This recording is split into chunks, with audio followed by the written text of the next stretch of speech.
Hello everyone, how are you doing? This is MD Tech here with another quick tutorial. In today's tutorial, I'm going to show you guys how to install and set up your Canon PIXMA TS6420a printers on your Windows, macOS, or Linux device. So this should hopefully be a pretty straightforward process here, guys. And without further ado, let's go ahead and jump straight into it. So all you have to do is open up a web browser. Doesn't matter which one, but in the Google search, you want to look for Canon PIXMA TS6420a support.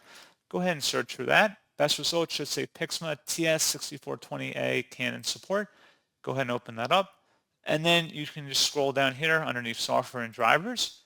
And then going underneath software and driver results, you want to select the TS6400 series driver setup package and the download button that corresponds to it.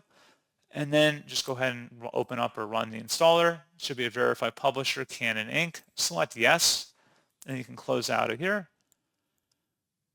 And then select Start Setup, select Next, and then just allow it to download and update to the latest version. And then you can connect to whatever connection type you want, whether wired or wireless for your printer.